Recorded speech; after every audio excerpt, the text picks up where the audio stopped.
Ge tillbaka allt jag inte kunnat ge förut.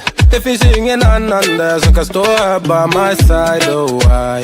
Sättet du rör på det får mig att dö för dig baby. För de här yardis, de vill ju bara dra ner oss. Men du är fett och vanlig. Och det jag lägger all min tid och jag vill ha det. Du får mig känna safety. Det kan nog leda baby. Och jag kommer aldrig ändra mig. Aldrig.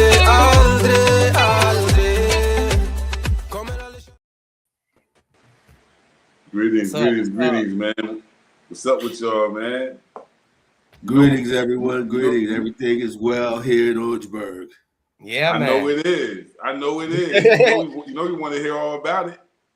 Man, our festival yesterday was a huge success. We had folks come in from all across the state. We had vendors come in from all across the state. We had food out there. We had vegetarian soul food. We had Moijueh boys up there from off the Kennedy Road came out there with the burgers and pork chop sandwiches and oh man, them boys had a whole corner set up over there, man. They was just cooking and having themselves a great time.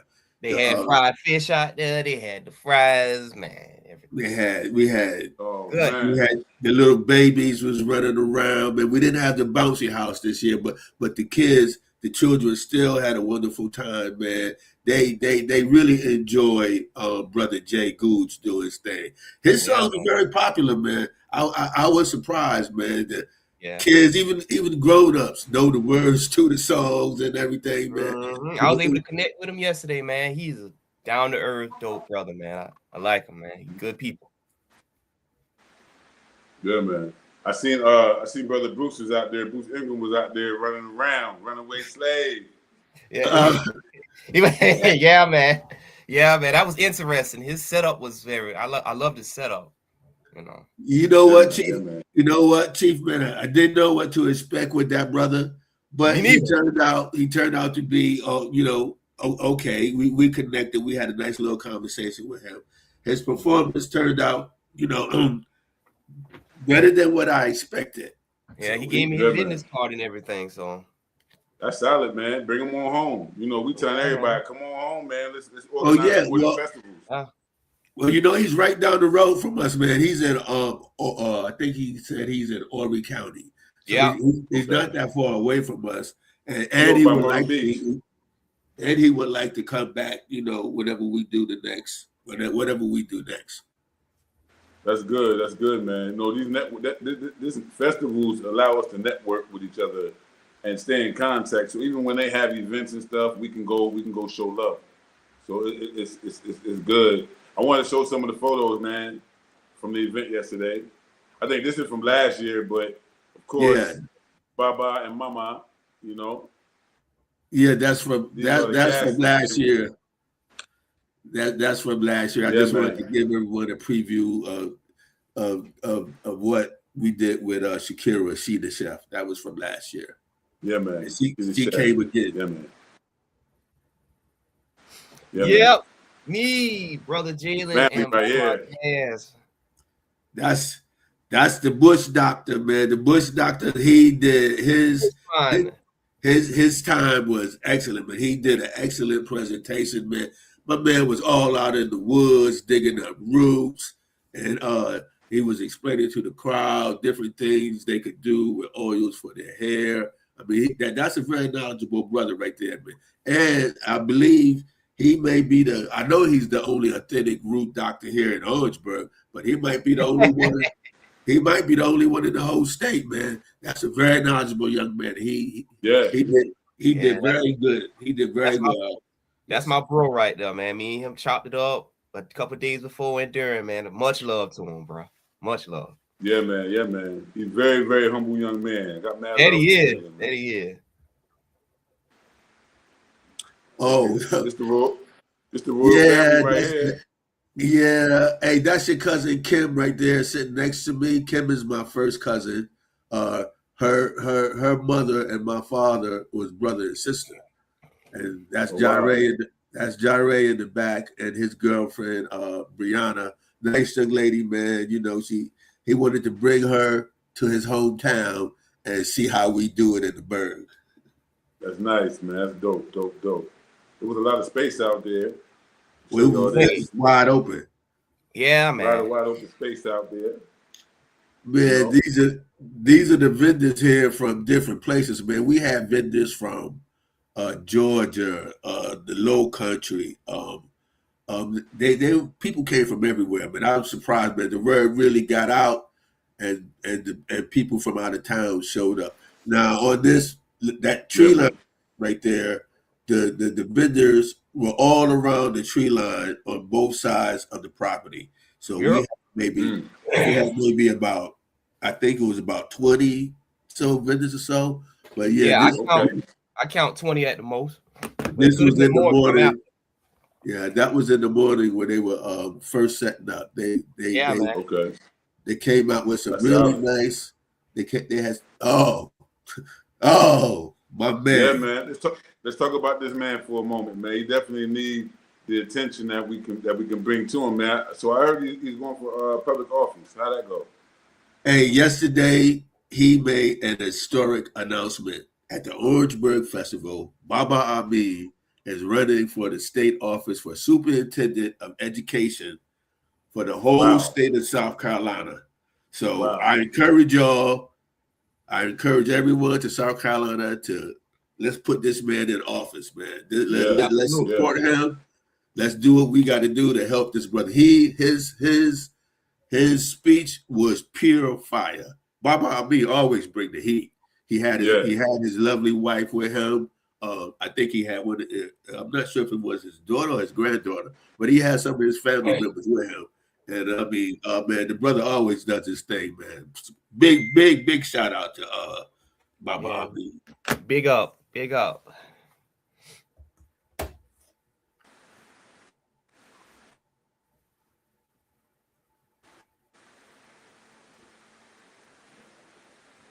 All right, can you hear me now? Yeah. Technical difficulties. Yeah. All right. So, man, shout out to Baba Amin. And, for those who don't know, this brother has been leading the Uhuru Academy, one of the most really revolutionary African-centered educational programs in the country, in the nation. He has recently begun to do classes online, and he's really teaching kids at a young age from an African-centered perspective, really planting the seed for some of our future leaders today. Shout out to Baba Amin. Him going for that position is all of us going for that position, especially right now, given this political climate that we're in. For those who don't know, for about 50 years of the last century, there was a racist white woman who was in that position, and her name was Mary Sims Oliphant, and she wrote very, very racist history books and promoted a very nasty narrative of Black people in South Carolina. She actually was the granddaughter of William Gilmore Sims, who was like the top Confederate writer against abolition back in the day, and also one of the individual bookers who happened to own some of our relatives over on Woodland Plantation, and before that, Oak Grove down in Roseville. So it's important because we're talking about changing the system, challenging it to change it. And this brother is one of those champions of African Black child education that we really need to gather around. So I already told him already, man, anything we need to do, let us know. The Gullah Nation ready to back it. We ready to push. 100. He made it clear that he wants to get his presence known in Orangeburg. This is my man Lamar Truck. Dominique me and him put that up. Lamar was out there fighting in the wind, putting the sign up on the truck. Yeah, man, boy, the wind was whipping out behind, so he came up with a brilliant idea. He said, "Man, how about I just put the sign on my truck, and that'll be like a good brace against the wind." So me and him put it on there, tape it up. Shout out to Lamar, man. Like, oh man, nigga rig. That's what you call nigga rigging. I'm from the country. I'm from the country, so I believe in that nigga rigging. Excuse my language. Ain't no doubt about it. Ain't no doubt about it. All right. Hey, we made it do what it do. That's right. The family. That's the crew. Family. That's the crew right there. Sister Davis. Yeah, Sister Davis did a solid speech, man. She spoke. That She really did. spoke to the youth. She really Yeah, spoke to all the young people out there. Sister Davis stirs the pot, man. That she is powerful. She makes a lot of things happen. Y'all know who Dom is. Y'all know who Dom is. Really? And Sister Candace came to join us from. That's our secretary right there, Candace. Yeah, Such a sweetheart. From Johnston, South Carolina, I believe. I believe so. But yeah, Miss right. Candace was out there dancing, taking pictures. Her and Lisa had a wonderful time yesterday. That's powerful, man. And who we got there? Dooney and Sister Wanda, right? Yeah. Sister Dooney. Sister Dooney, you know, she makes it happen. She makes it happen. That's keepers of the culture. Keepers of the culture. They did their thing. Sister Ola Obi, she had her children, and her mom was out there, so we got a chance to meet her mom yesterday. A very nice woman. Matter of fact, I think her mom either works or she either works at Claflin or she's retired from Claflin. But her mother's a very nice lady. And Chief, we do share a cousin with Sister Ola Obi that her mother was aware of. Yeah, I got a few of them. that I'm aware of that we share with her, man. I'm aware. She let me look at her results. I was like, damn, that's my cousin. They had some brothers from St. Helena out there that they knew, man. Some young solid brothers, man. They came up there with that Gullah talk and everything, man. Some solid young brothers. I met them yesterday as well. Man, we met everybody, man. We was networking. Yeah, man. We was from all over the state. From all over the state and the states. All over. So overall, how y'all feel about yesterday, man? Was it a W for the team? It was a W. Sure. It was a big W for the team, man. I mean, man, the people who showed up, I'm glad they showed up. We did our thing. Our presence is felt here in Orangeburg. I see it as a positive for the burg, and we're in a position now to make some things happen. You know, Ganona is in the house. Ganona, the Gullah Nation of North America. We here. Get with us. Get with us. That's what I can. That's all I can say. Get with us, man. Yesterday was a big win. Yo, I'm gonna steal off what Suge Knight said back in the 90s at the Source Awards. You ain't want nobody all in your videos faking. You ain't want nobody doing all that station and then finding people by something in a map or whatever. Come to Ganona. Yeah. That's right. You Gullah Geechee, you out there, you a little nervous about claiming your identity, but you know you're a Geechee. Come to Ganona. One thing we did, y'all. We did this without asking help from anybody. This was purely a Ganona affair. I mean, we reached out to some folk. They didn't reach back, but we reached out to them. We still want to work with them or whatever, man. But we did everything on the muscle. Everything was from done the muscle, man. From the muscle. It was on the muscle. Yeah, man. We did this. We did all of this out of pure love for the community. That's right. That's right. That's right, man. That's right. And we're going to keep doing it in the same way. And that's why it's a blessed movement, you know. I think every year we're going to do it a little bigger, a little better. Man. Right? Yeah, man. And so shout out to y'all. That was a common statement throughout the day yesterday. It was like yesterday, next year y'all might be even bigger. Y'all might need some more space, because even with the crowd we had yesterday, it was full up. It was still full up. So we made it, you know, and cars, the parking space was full up with cars, man. People were still coming late in the afternoon. People were still showing up.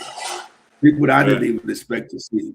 You know. Wow. Shout out to my good friend Patricia. I didn't get a chance to take a picture with her, but her and her husband, they were from Oyotunji village. Okay. They got connections with Oyotunji, and her and her husband came out and spent the afternoon. I wish I had a chance to take a picture with them, but they enjoyed themselves. They came. They told me they were coming, so they did. They kept their word. That's powerful. That's powerful, man. So, you know, we was talking before we even came on today about just the whole development from setting up the Orangeburg Gullah Geechee Heritage Project. When we first said, hey, man, we need to organize ourselves as a Gonona to bring full attention to this discrepancy.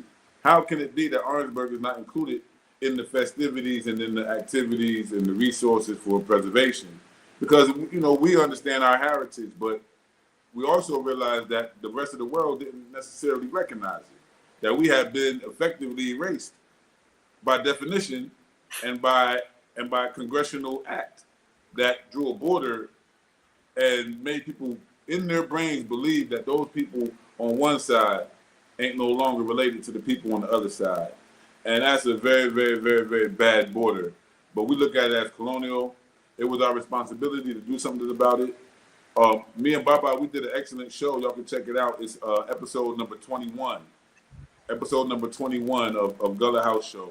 We did a great, great, great presentation, Baba. I think we was on there for like 3 hours, man, chopping it up, breaking down all the different aspects of how Orangeburg is part and parcel of the Gullah Geechee culture and heritage, and it should have been included in anything that was going towards preservation.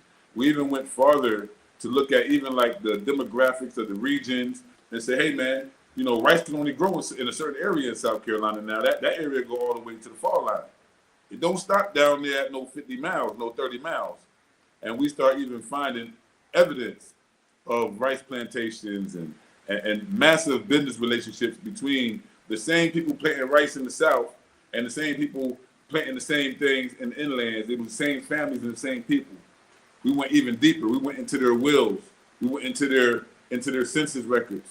And we said, man, what are we looking at? What is this?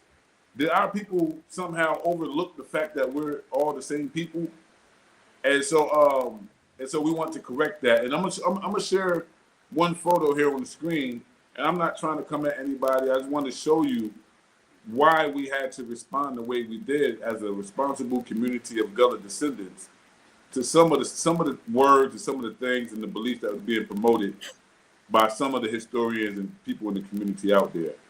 And so this is from my own Facebook page. I'll take credit for being the one to blast it. I said here, this is a bold-faced lie from an ignorant person who knows nothing about Orangeburg or our Gullah Geechee heritage, cultural heritage. And I warn that y'all should be very careful who you take information from out here. This propaganda is the policy of gatekeepers. And if you look down, you'll see that it's the Gullah Geechee Nation. Again, no offense. I just want to be absolutely clear on why it is that we operate the way we do. But it was said here in response to someone who was asking if their family belonged to the Gullah Geechee Nation if they was in Orangeburg. It was said, and this is all the way back 2018, 8 years ago. It was said the different spelling of that surname we are familiar with. However, Orangeburg is not within the Gullah Geechee Nation. Orangeburg is not within the Gullah Geechee Nation. Then it says, there are Gullah Geechees that migrated there from the coast to attend college, for the most part, and some decided to live there. And that is a bold-faced lie if I ever heard one. We have discovered records and evidence of hundreds of years of back and forth relationship between Charleston and Orangeburg, and travel and trade and family and intermixing and all that. That just completely throws that notion away. But to say that it was just a few people from the Low Country who went up to Orangeburg to go to school and they decided to stay there and they would be the only Gullahs that would be there. That's some BS, man. We know better. We know better. We know that people sold up here. We know people migrated up here. We know Africans who were being sold up here were already starting to form a Creole. We've already debunked this BS, man. Yeah. Hey, yeah. The number one thing about this thing is DNA. Okay. We already know it's a fact that South Carolina had a unique relationship with Sierra Leone. Okay. That's right. Now, I had a chance to tell some people this yesterday out at the festival. Now, so it's a known fact that people from the Low Country connect with Sierra Leone, but what I'm trying to say is my DNA alone, my genetic DNA, and I've tested with everyone. I've tested with African ancestry. I've tested with Ancestry 23andMe, My Heritage, GED match. Now, before all of this, I had no idea that I would match up with people in the same place that the Gullah Geechee people say the ancestors came from. Yeah. Taima Kware, the Jamakoa. Yeah. I'm right here, born and raised in Orangeburg, but my DNA is matching up with those same people in that village. And we have connected with them people. Chief and myself, we've made the connection. It's a family connection. It's a DNA connection for sure. Yeah. Facts. And I'm born, like I say, I'm born here in Orangeburg, the same place that the Gullah Geechee people claim it as their ancestral homeland. And that should tell you right there. The same no two ways about it. There's no doubt about it. The DNA proves it all out. Yeah, and that should tell the viewers right there. Like I said during my speech, any naysayers and doubters, we got the evidence. We've already destroyed and debunked this myth and this BS lie.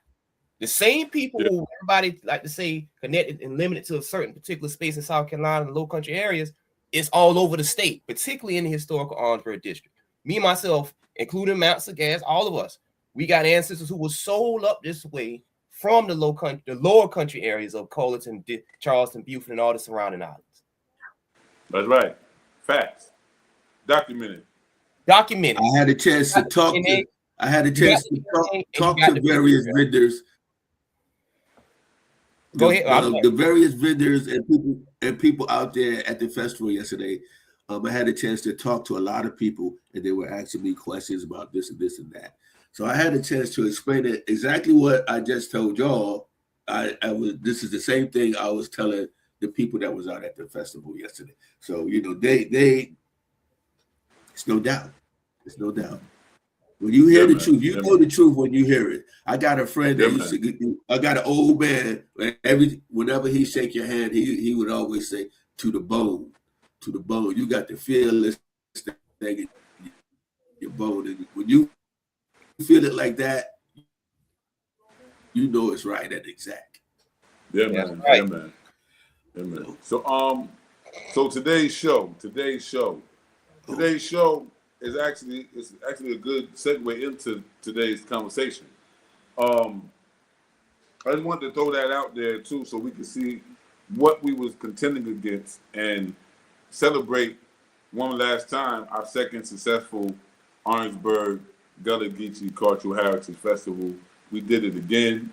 It was very much needed, and for me, I just want to say we so much appreciate everybody who took the time to come out there yesterday.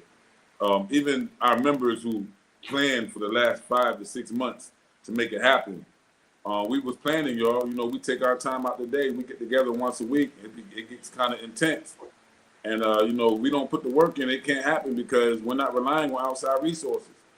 We're also demonstrating that we can do this for ourselves, that we can conduct cultural heritage preservation for ourselves, that it doesn't take an outside entity or outside people to come to us and tell us that we should be concerned about our genealogy and about our cultural heritage preservation, especially not now that Venona is on the ground and we've taken on the charge.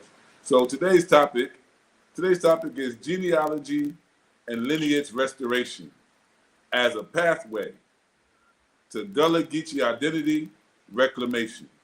And Baba Kemoh just talked exactly about that in terms of using the genetics. I'm going to tell you this. You can start it off. Let me tell you this, Chief, because yesterday, I had the opportunity. I met her through DNA. I found the young lady through DNA. She's related to me. She's related to you, Chief. Her name is Tessa Spagner Thomas. Now, yesterday was the very first time I actually got to see her in the physical. So what I'm saying is, me and Tessa are descendants of my fourth great-grandmother, Sarah Pedro. Sarah Pedro. Tessa had the story about her ancestor, William Pedro. I had the story about Rosa Pedro, my ancestor. They are the children of Sarah Pedro. So I found Sarah on the 1880 census. Tessa took the test, I took the test, and we matched up. Now, this is the first time we have spoken. Well, not the first, this is the only time we have spoken as descendants. This is the first time we have spoken since descendants, since I've been living. You know, I knew she was from Owensburg, but yesterday was the first time I met her and her husband. And Chief, I don't know how much more powerful you can get than that. Yeah. That's through DNA and through research and the family oral history proves that, you know, this lineage restoration thing is real, it's powerful. And what else can you say, man? It was done and it happened, and you know, Tessa. Now a circle has been fulfilled and it will not be broken no more. That's right. That's right. Hey, so Dom, tell me this, man. It's one thing to talk about like the genealogy, going back and getting connected to our roots and stuff, right? But can you give me or give the people out there a good definition of what you mean by lineage restoration, and what does it mean? Why do our lineages need to be restored within the context of Gullah Geechee? The best way I can sum it up, man, lineage restoration, man, that's piecing the puzzle together. That's doing the DNA. That's reviewing the old maps like we do. And that's doing the paper trail, census records, death certificates, slave schedules, any and everything, wills that you can find to piece it together. That's how you help restore your lineage. And also, like I was preaching a few weeks ago, talking to your living library, see what the elderly people know. Do that linguistic study, do that cultural study, see what was remembered, see what was retained, documented. All of the above. To quote my boy Bill, that's how you world build. That's how you piece it together. Yeah. So the actual restoration of the lineage, basically, it occurs because the person who has lost knowledge of themselves, who have lost knowledge of their great-granddaddy or their great-grandmama and what their names was and where they buried and what towns they lived in and the history of their family, you know, that they were born into. Just imagine, we're all born in a lineage. You know, there's a projection of spiritual energy within that, right? You naturally come into existence through your parents. Your destiny is naturally connected to them, right? And going back and back. But if you only know your mama and your daddy and maybe one of your four grandparents, you kind of lost. You kind of confused, and no matter what your good intentions are, is going to have a psychic, spiritual imbalancing to it. And so I think that the restoration is like saying, okay, healing the family line. To heal the family line is like what Baba Kemoh is saying, to find out who you're related to and make an effort to reconnect with those people and see what it is spiritually that brought y'all back together again. I call it genealogical reconciliation. Yeah, man. It gives you a sense of belonging. It gives you a good sense of belonging.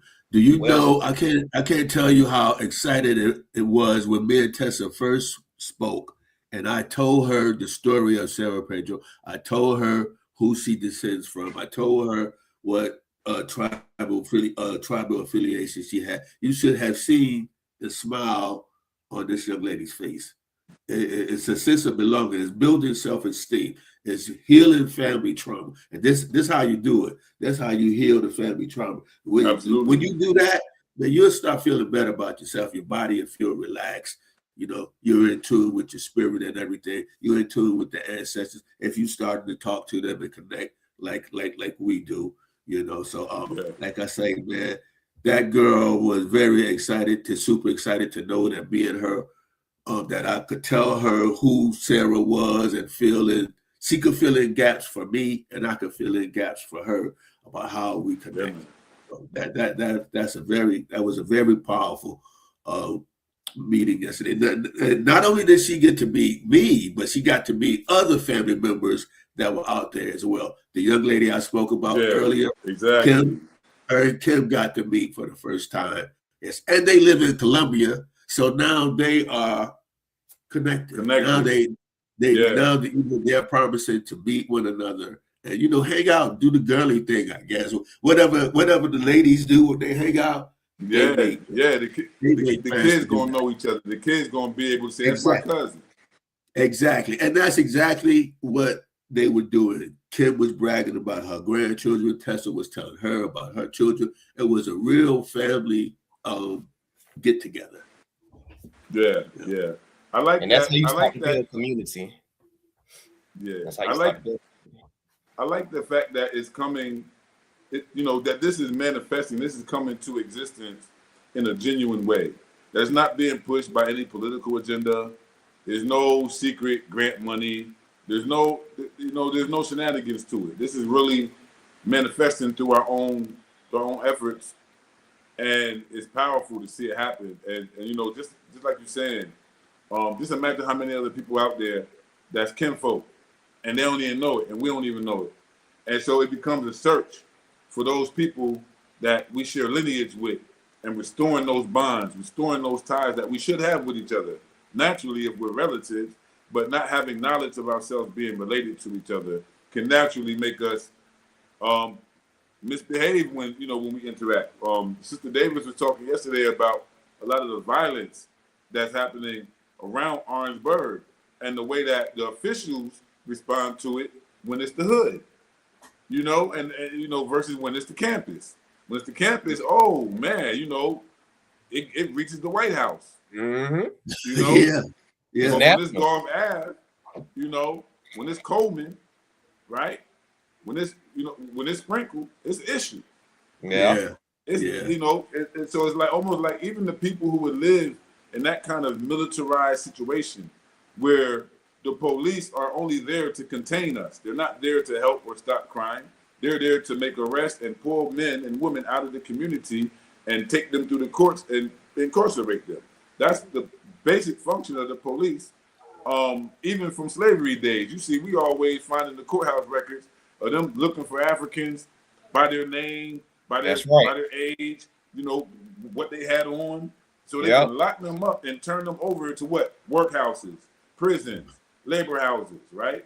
And so that's the thing, is that the prison industrial complex, it is eating Orangeburg alive. And the people there almost don't even understand that it's happening in the way that it's happening. And so just like classic plantation mythology, you have your upper class of sellout Negroes who's looking out for themselves and the small group of people that they affiliate with. And the masses of our people, the majority of us, who are still looking for jobs, still ain't got quality education, still struggling for basic literacy, still ain't feeding ourselves. We spending all this money in people's grocery stores with all this open land in Orangeburg County. And so it's like we don't have an agenda or a program to take care of ourselves as a collective in Orangeburg. And I see Gonona, the Gullah Nation of North America, us restoring the lineage of Orangeburg district descendants to that which connects them to the Gullah Geechee cultural heritage is such a big part of what people find when they trace their roots back to these counties today. I have friends in Detroit and other parts of the country, and they say, hey man, you said Orangeburg. I found that in my family. I got family from Orangeburg. Hey, I got family from Aiken County. Hey, I got family from Barnwell. And they've never been there before, and they only know because they genealogists like us. So we're able to now tell them, hey, Barnwell was Orangeburg district. Calhoun was Orangeburg district. Bamberg was Orangeburg district. We're able to educate people as they come back into the knowledge of themselves. And so it's important for us to keep these festivals and our Remembrance Day, our remembrance ceremonies for our ancestors, because others are being awakened through this process. This process is not only happening to us. And Orangeburg was a hub. It was a home base for many, many, many lineages and millions of people in the United States of America today. I believe that this Gullah Geechee awakening and renaissance is going to benefit Orangeburg greatly. Mm-hmm. And it's all about how we carry ourselves and how we welcome our cousins home after they come back from them cities. They come back from being out there and all that nastiness. Let them come back to the country. Let us start using that land that we inherited from our ancestry, set up some farms, grow some melons, grow some onions, right? Get into our agriculture. Feed ourselves. And so I believe that Gonona could actually be the organization that could champion that cause for the people of Orangeburg and the surrounding areas, because, you know, we got a black majority there, man. I just don't understand why we ain't doing so much more. Man, everything you were saying, Chief, was all these points were made yesterday, and we're not only restoring family situations, we're also restoring old friends. People came to the festival there that lived in Orangeburg. I saw some people that I haven't seen in maybe about 20 years or so. A young lady I used to work with. We used to work in the school district together. And she also makes candles and everything too. Her name is Tiffany Koff. I was very surprised to see her, and we had a chance to reconnect. And Tiffany was like, "This is a great thing that we're doing." You know, she was so happy that now she can bring her children and her mother and her family members out to the Cosmic Green spot to enjoy the atmosphere as well. Exactly. So that was very positive. The movement that we're spearheading is part of a much larger movement I coined as the Roots Renaissance. I coined this term maybe 3 years ago. Clarence, and Bill. Like, this is Sankofa. This is looking back to bring the past, aspects of our past into the present, preserve them into the future. And one of those things is families coming back together. I understand that, you know, of course you got your family politics, whatever, but besides those who you're not dealing with, you have hundreds of other family members that you can connect to and build something with and create community. That's what I'm saying. Exactly. And that's what it was about yesterday. It was lovely to see the elders out there reconnected. Don's grandparents were out there. I mean, I love talking to his grandfather, man. But and he enjoyed himself watching his grands run around and have that experience. It was lovely, man. That's another way that we restore our heritage. Lineage restoration, reclaim. There's one of our vendors right there. My girl Piloria. I think I say her name. Pilar, from Georgetown. She was showing out today. She was having a good time. Yeah, she is. Yeah, I seen some of her videos. It was such a privilege. It was such a joyous moment meeting her, man. I love your energy, man. Like, you just. Yeah, man. She has some good energy, man. I seen her when she met with Sister Affinity, right? Yeah, all of us was over there chopping it up. Yeah, she got shout out to Affinity, man. Like, she's so humble and so modest in how she, like, you know, people just saying like, "Wow, you're doing great things and stuff, man." Like, shout out to her, big up. Like, she smiles at everything. That girl got a big, beautiful smile, man. She smiles at everything. For sure. So my sister here, all the way up in York, PA, saying this is powerful. Man, she got to make it down there next year. I'm trying to get my family down there next year. One of these times, I'm gonna get my ass over there too. But definitely, let me see. Sister said, Dr. Ramona LaRoche. I'm not sure who that is, but I'm not sure who that is. And she's saying Georgetown County. You want us to connect with her? She probably connect with her. Yeah, we got to connect. Yeah, that's what Pilar does, man. You know, Pilar a gangster, man. Pilar be like. Hey, Pilar, check it out, right? Hey, Pilar, what we gonna do, right? We're gonna start county to county competitions, cooking certain foods and making certain cultural stuff, right? Because we got basket makers in Orangeburg. Y'all see Jalen, right? Yeah, we ready to compete. Who want to compete with Orangeburg right now on basket weaving? Who want to compete with us on barbecue, on food? Man, You know what? They did that, but I got them boys out in Cope.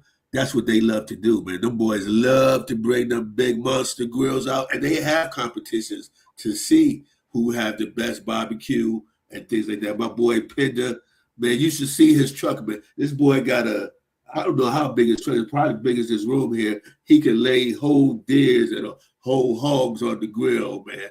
And he's a master. I consider him to be a master cook, and he goes to the different festivals around town in the state. So I'm sure we could get something like that going. That we could really make something like that happen. That'd be nice, something organized like that, man, for sure. That'd be great cultural exchange and just reinforcement. We got to reinforce the culture. We can't just do it at festivals, Good food. Yeah, good food always bring people out, man. If you got some good food, they will come. They will. Even last weekend, I'll say this too. I was at the Foodie Fest, and they need some Gullah food out there. That's what they need. They need some Geechee food out there at the Foodie Fest, because but they had some good stuff now, but they could use our culture, our touch. So. At the state fair. Sure. Yeah. A little dibba dim dabble, little yabba dabba do, Yeah. Yeah. Yeah, man. So in terms of like this Gullah this genetic genealogy and going back to our language, going back to our roots, I'm just thinking in so many ways how we can package this culture and pass it down to the smallest ones. I really heard and felt what Dr. Davis was saying yesterday. It was so beautiful to see the youngins out there and really engaging themselves. I think that was like the main theme. That was the thing that really like melted my heart. Other than seeing the family all together, it was good to see everybody in one space. But yeah, man, just to see the babies out there, I'm just eager to see what we can do for them moving forward. Yeah, I know. Man, them teenagers out there was really having themselves a good time. I mean, but you should have seen them, Chief. The dancers, they know the words to the songs. Jay Gould is very popular here in the Bergman, and he ready to put in some work. Everybody we spoke to is ready to put in some work and bring this thing full circle. Yeah, man. Everybody that's how you build a pyramid. You bring your brick, I bring my brick, pyramid. That's right. From the ground up too. You don't never build a pyramid from the top down. Nope. And a lot of people want to know their own genealogy and family histories, because that's mostly of the questions that I was getting. Can you help me do this? Can you point me in the right direction? Yeah. So I gave some people some good pointers yesterday as well. Yeah, I think what we're going to do as Ganona moving forward, we've been constructing this government, this community, this organization, society for ourselves. Because if we don't do it, no one else will do it. But at the same time, I think we have to go into a Gullah Studies program on one hand. I was talking to Dom about it previously. Yeah. Dom is definitely going to make a good director for that program, but we want to bring back multidisciplinary Gullah Studies to pick up exactly where Doe Turner left off and where others have left off, and go in that same academic tradition to plead our own case, to continue our own research. So a Gullah Studies program that will also be involved with continuing the research. So looking forward to Dom bringing that out. I know we're going to be working to formulate a team around that soon. Very, very important. But then also the Lost and Found project, the genetic genealogy project that we've all beneficiaries of. We just haven't packaged it and brought it out to the people yet. I think it's time for us to really do that, because one-on-one, people can hit us up individually. Yeah. As a project, we're able to really assist more people collectively, right? As a whole. Right. And so those two areas, y'all can look forward to that. It's coming. We just got to get the organizing straight. As you know, we organize first before we act. But those two things are coming. Gullah Studies and Lost and Found Project, assisting people with their genealogy. Those two programs are coming now, especially now that we've done our Connect the Roots theme festival. Next year, I don't know what the festival is going to consist of, but right now we back to our roots. There's so many people that we need to reach out to, y'all. So many people got Orangeburg County, Orangeburg District roots. They don't even know they Geechee. They don't even know that we having festivals. We got to reach out. Get others involved. Well, also, you know, because we had some folks from the Low Country. Shout out to Sister Ufe, who showed up. Now she's a good contact person. And I know she would be excited about this kind of project. We had Brother Cato from last year. He didn't show up this year, but we still need to reach out to him. Shout out to the professors that we know, Dr. Curry and all, and his people and everything. You know, he supported us. He supported this project, and shout out to the ladies from the T&D. Yeah, man. Yeah, Miss Martha Rose Brown. Miss Martha Rose Brown. They spoke to me. Shout out to the people from the Orangeburg Historical Society. They had our flyer on their website, and they were encouraging people to come and hang out with us and everything. So we did good. What about the library? Well, we'll talk about that. That's another point. We'll talk about that. But shout out to the library anyway, man. I got love for him. I got love for him. I got love for Andrea. No doubt. Shout out to everybody, man. You know, from what I could see yesterday from the videos and the photos, man, definitely dope. It looked real down to earth. Looked like something that was almost like a big cookout. You know what I'm saying? Big family cookout. That's exactly what it was. We were spreading knowledge. Loving on one another, enjoying good food, enjoying the company, and that's what it was all about, man. It was a family-friendly affair. Yeah, it was everybody was welcome, from the babies to the elders and the teenagers in between. Everybody was welcome, and nothing bad happened. Everybody. It was very cool, man. Very nice. And that's more of what we need in Orangeburg. Orangeburg better get ready, because change is coming, and we're the bringers of change.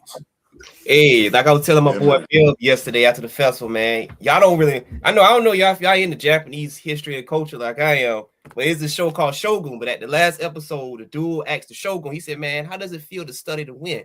He said, nah, I don't study to win. I don't control the win, excuse me. I just study it. And that's what we studying. We to win, man. We that time. Yeah, man. We're studying, making sure that part of it is, you know, because our intellectual tradition is a part of it. You understand? Yeah. Like it's a part of what we're preserving, especially if we're talking about our own home base, Orangeburg, is an educational center for Black people, right? Yes. And so you know, a lot of the social ills that's confronting African people, Black people in South Carolina, I believe that organizing ourselves based on our Gullah Geechee identity, it gives us a platform through which at least our cultural identity is being put back in place, and we're also linking who we are today directly to who our ancestors were, and moving from that perspective. There's so many babies that you think about it. Think about how many young folks you got, man. They think they monsters and what they say now, demons, and you know what I mean, and all this. That don't even know who their granddaddy is. That don't even know who great grandmama was. And if they did, maybe they wouldn't conduct themselves in a certain kind of way, because maybe they come from some pedigree. Maybe they come from some respect, right? And so exactly. Yeah, maybe they come from some respect. They be like, oh man, I'm out here acting like a, you know. Hey, you know what, man? What's the first thing most old people or most elderly people will ask you? They will ask you, who your people? Mm-hmm. And if your people got a good name, then you know how you got to carry yourself. That's right. You can't just be out there wilding because you can't. I cannot bring shame to Papa Joe name. You know what I'm saying? His name carry weight, so I got to carry myself in a certain way. That's something That's the same thing with a lot of the if a lot of the people knew their family history, they wouldn't be doing the things that they were doing because it would reflect on who your people was. That's why the old people ask you. That's why they ask you who your people, where you come from, what church you went to. Yeah, they ask you all of that, and that's how they know you. That's and another thing they always say. They say, "Blood will tell." Yeah, blood will tell. You know, that's you act a certain way. You act a certain way. If you wilding out there and say your old uncle was out there wilding, people will tell you, oh, he act like Uncle so and so and so. That boy out there wilding. But if your granddaddy got a good name, you say, oh well, Papa Joe was known for this. They say, well, oh man, you act just like your granddaddy. See, that carry weight around here. That's right. Yeah. That's right. As somebody who comes from a legacy of big men, not in stature, but in how they carried themselves and what they did. Exactly. I realize the foundation I stand on. I've realized that for a long time now. So you act like somebody and you realize that you are somebody and that you come from somebody and they come from somebody. We were a people, to quote Dr. Gates, we are people now, we were a people during slavery, and we were a people long before those chains came on us.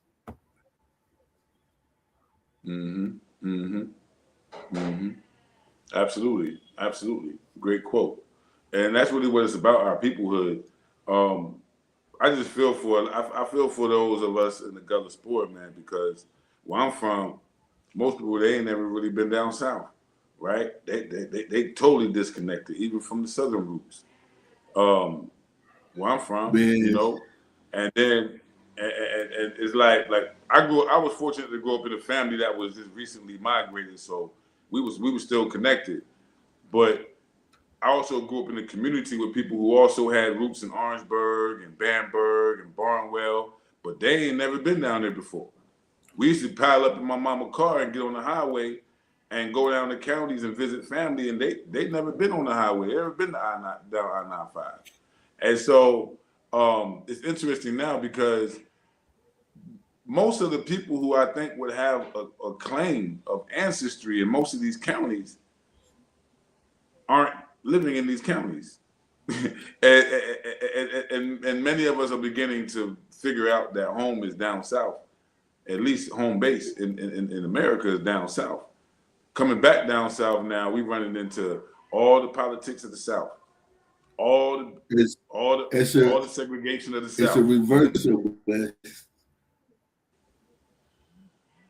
really is. Yeah, it's a reversal because it was like my parents' generation was the generation that was going up north to find better jobs and seek out better education and all these type of things. But it's the grandchildren now that's coming back home, or even my generation of people. Well, my generation, they coming home to retire and sit back, and they want to hear stories about how it was back in the day and all this and that. Yeah. But you got a lot of young people. You got a lot of young people that's moving back to Charlotte, Atlanta, and Augusta, and Savannah, these different places, and they want to connect. They hear these things about. I heard Uncle so and so was a Gullah man, or Grandma was a Geechee woman, or this and that. So they want to know the culture. They want to know how we eat. They want to know how we talk. Yeah. They want to hear those things about how it used to be back in the day. People be fascinated. They fascinated by that stuff, man. People are amazed about how much I have changed. It'd be like, oh, Rock, man, you from up north, you from the city, you ain't no country boy. But nothing could be further from the truth. Nothing could. Yeah. And the more I reflect on the family history, the more I reflect on the family legacy. This is where I belong. This is where I belong. You know? Yeah, another reason too why people are coming back down, they're trying to reconnect with that family land.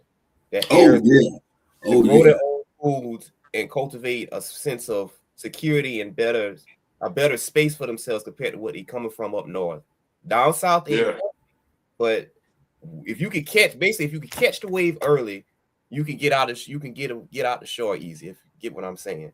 So that's man, another thing too, man. People want to reconnect with the land. They want to reconnect with the soil. They want to grow their own foods. They want to build community.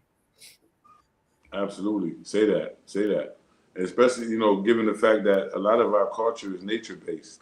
There you go. Going into the urban environments remove us from nature. That's What I'm right. saying? Remove us from our foundation. Yeah, and then well, dang, he done You know what I broke mean?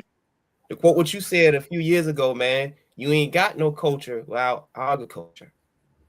Hey, That's right. hey, let me tell y'all this real quick, man. One thing I noticed a lot of people yesterday were taking their shoes off.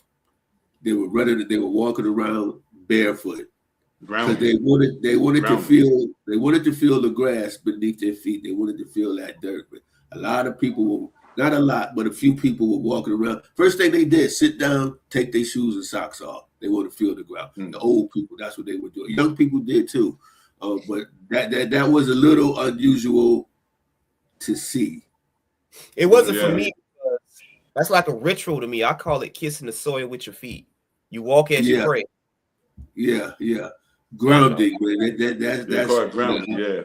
Grounding. But that was that's what a lot of people look to do. And that's also one of the first things my mother did whenever she would come back down south, whenever she'd get off that trailway bus and she'd go to grandma's house. First thing she did was take her shoes off and run across the road to Aunt so-and-so house and, cousin so-and-so house. She had to feel that grass, that dirt beneath her feet. But that was one way my mother always grounded herself whenever we would come home for vacation.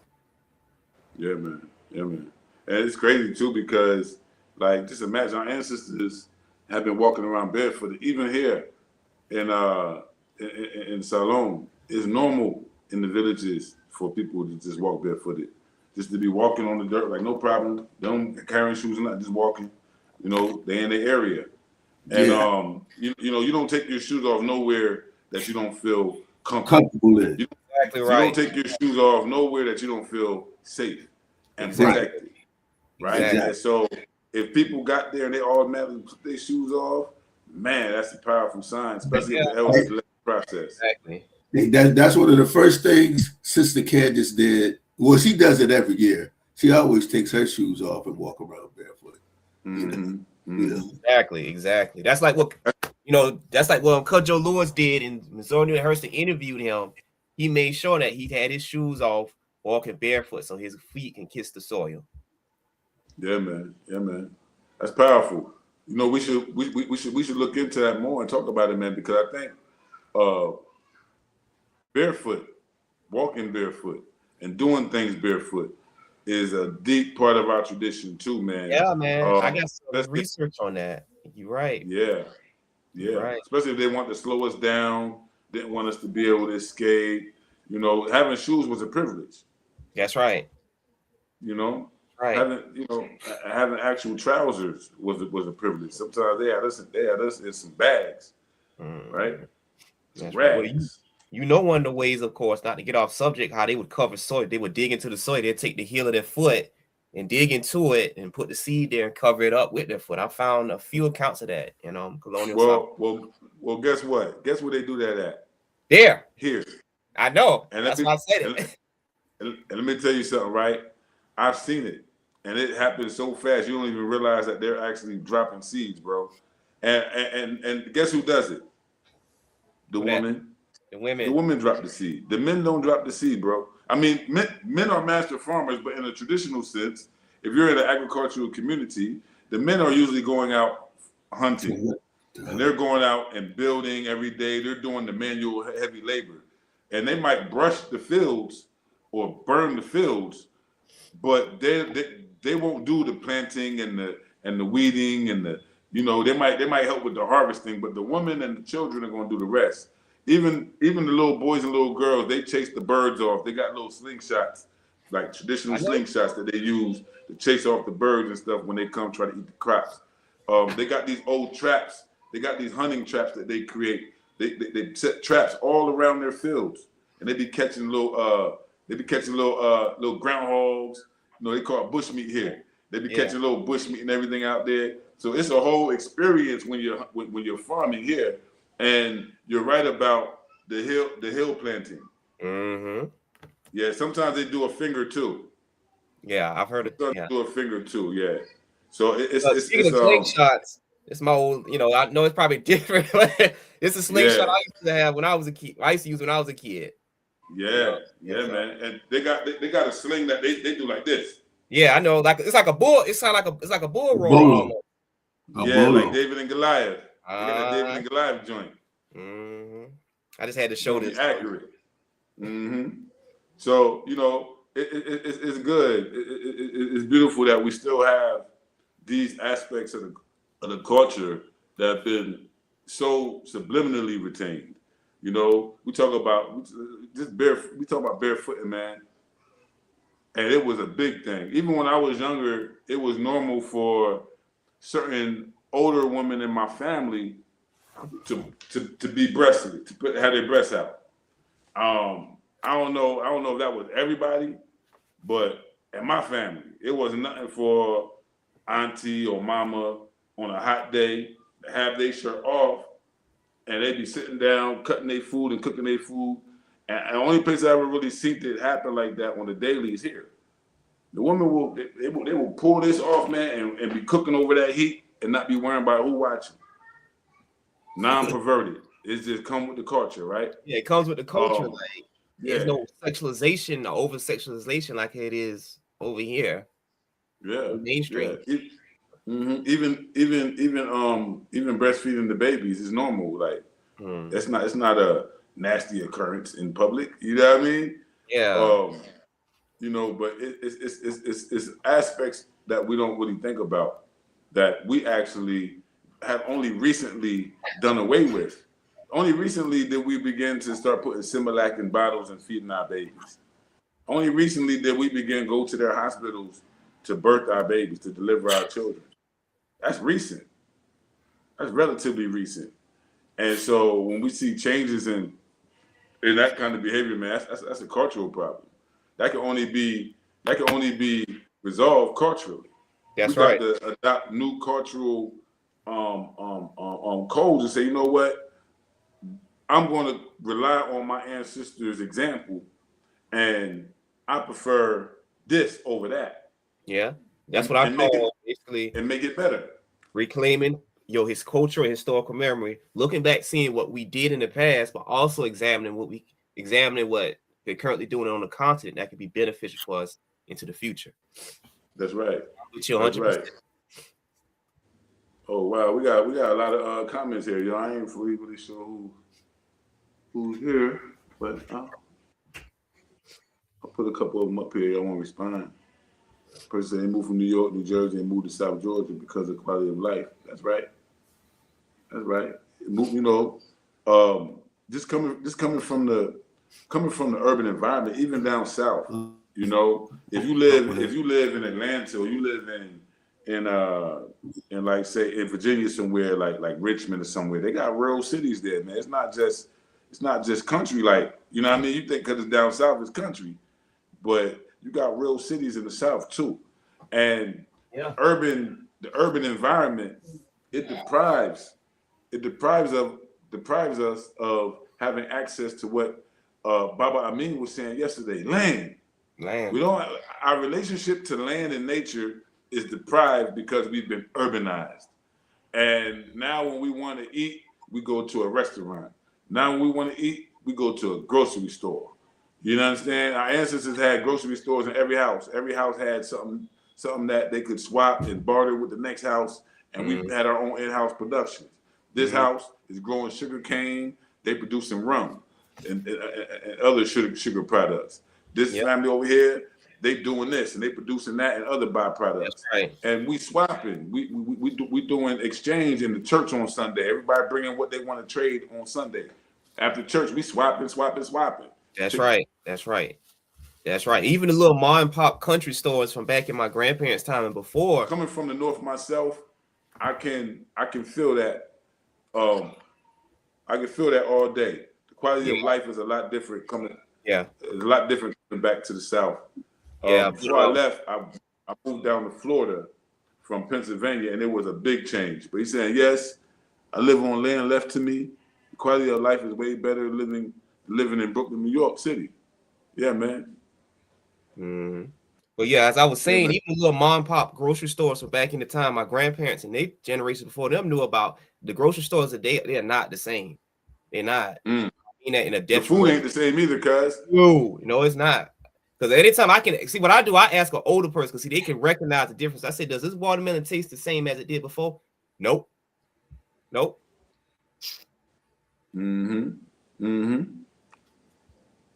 So it's even a matter of our health and survival. You know, Sister Kalor is saying being grounded, talking about the barefoot, walking on the grass, you know, letting that cosmic thing happen. There's a couple other ones here too. Matthew Rayford says, yep, that's Matthew Rayford, renowned culinary historian and chef. He was on the ground yesterday doing his thing. Right on. See, he called it heel toe method of planting. That's exactly how they do it too. Exactly how they do it. Like they bust the ground with the heel, and by the time the toe reaches, the toe is pushing the seed down. You understand? So yeah, it's dope. Shout out let me see what man. Yeah, shout out to Matthew Rayford. Thanks for coming through yesterday, brother. All right, Guilford Farms. It's 874. Oh, okay, so y'all maintaining tradition over there, man. That's what's up. He is maintaining it. He is maintaining, and he's also basically like a scientist almost. How he was able to describe different ingredients and how he's able to mix things up. So he's the bridge between the past, the present, and the future. That's powerful. Yeah. You know what? He's a genius because that's what we need right now. Yeah. Renaissance men. Croaker sacks. What do you call it? Croaker sacks? Yeah. Yeah, that's potato sacks. Yeah, potato sacks. They used to have us dressed in that stuff. Yeah, they used to make pants out of croaker sacks, man. They hard on the skin. They rub your skin raw. You keep them on too long. I know people that my cousins used to wear croaker sack pants. Man, he couldn't stand them. Yeah, we had one back in the 50s, but rats got hold to it, so I couldn't preserve it.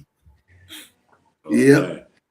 All right, so man, this was a good show, man. I'm so proud of y'all. I'm so proud of us and what we achieved yesterday. And we could talk on for days, man, but our time is up for the day unless y'all got more y'all want to talk. All I want to say is before we get off, man, we went 2 times. We went back to back.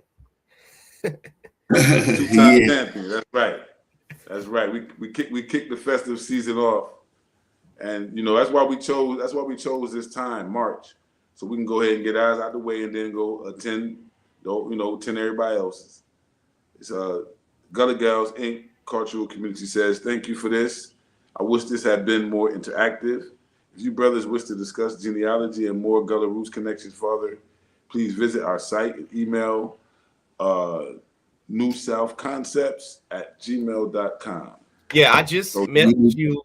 I just messaged her on Facebook, so I hope she just checks my response and I connect from there. We need to get with that young lady right there. She want to talk the talk.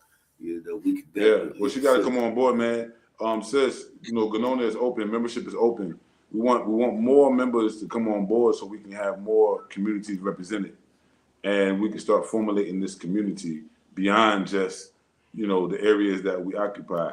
The concept of the Gullah Nation is that anywhere Gullah Geechee people exist is our jurisdiction. If a Gullah Geechee person is on the moon, that's our peoples. And so our nation is there to claim all of the unclaimed, and we want our people to come home. We starting with ourselves to set the example. It's a movement, y'all. It's a movement. It's not a moment, it's a movement. Yeah, we're in motion for sure. Slow motion, baby. She asked, "What part of Africa?" Okay, me. Okay, that's for me. I'm in Freetown, Sierra Leone. I'm in the capital city of Sierra Leone, West Africa, founded in 1792 by 1,200 Black Americans. Majority of them were from the Gullah Geechee area, and you could say that the majority of Gullah Geechee were also the leadership within the founding community, from Thomas Peters just so many of the other mentionables. And it's very important for us to understand that, because not only did many of our ancestors originate here in Sierra Leone and surrounding area, Guinea, Liberia, but also many of our people returned back to this land and created a settlement that became the capital city. And that capital city for 50 years during the 1800s, this city, Freetown, was like the crown capital seat of the British West Africa Empire in the 1800s. This is before the scramble for Africa, before colonization. The British had colonized Sierra Leone first, and this is a part that a lot of people don't understand, but it was through Freetown. And there would be no Freetown if it wasn't for Gullah Geechees returning back to Sierra Leone. We have a two-way connection to this country. So that's where I'm at. Okay, so y'all see it, right? Applications. Yeah. Make sure she get one, y'all. All right. Like I said, I just messaged you. So I just wish you to check your messages and we can go from there. All right. And then also, just before we get off here real quick, because she's down in Georgetown, I just want to emphasize Georgetown. Georgetown is a location of the arrival of the first enslaved Africans in North American history, documented. 1526, the first enslaved Africans were brought from Hispaniola by the Spanish, and the first place they ever stepped foot was Moijueh, was Georgetown, right? It's been 500 years this year. We're not commemorating 400 years of British colonization and domination of the United States. We're saying that almost a whole century before that, the first Africans were brought there by the Spaniards from Hispaniola. And if you know history, you know that even 5 years before that, 1521, the first organized slave rebellion or African rebellion against slavery took place in Hispaniola. And it was led by a man and a woman from the Wolof and the Mendika family. They led the first rebellion, 1521, in Hispaniola, what they used to call, which is today Dominican Republic and Haiti. So an expedition was launched from that island to see if the Spanish could settle a mainland colony in North America. And the place that they arrived out of all places in the world first was Moijueh. And that was 1526. We need to really do a lot to make sure that the state of South Carolina recognizes that. The United States of America is 250 years old this year. But we, as African people and descendants of those who were enslaved, have a 500-year track record. That's that right. Nobody can deny us. That's right. And we're talking about, that's double. We're talking about African people stepping foot in Moijueh 250 years before the United States of America. And now we're commemorating 250 years of America. Well, so I just want to throw that out there, man. Shout out to Georgetown. I seen people from Beaufort up there yesterday, man. I seen people from Charleston up there yesterday. Just shout out, much love to the Low Country family. I want to give y'all special love because we didn't get it at first, y'all. At first, we start saying, hey, man, hey, you know, we Geechee over here too. But them people who we first encountered tried to deny us. And so it's powerful to finally be embraced by those who really represent the grassroots communities down there in the Low Country. We love y'all. We love y'all to death. That's love. Baba, I mean, we got your back. Make sure we know how we need to move. All right? For sure. All right, y'all. So shout out to everybody out there, man. We're going to get up out of here. All right. Much love, much power. Y'all have a great afternoon. I got a couple of things to do this afternoon. Yeah. All right, y'all. That'll be good.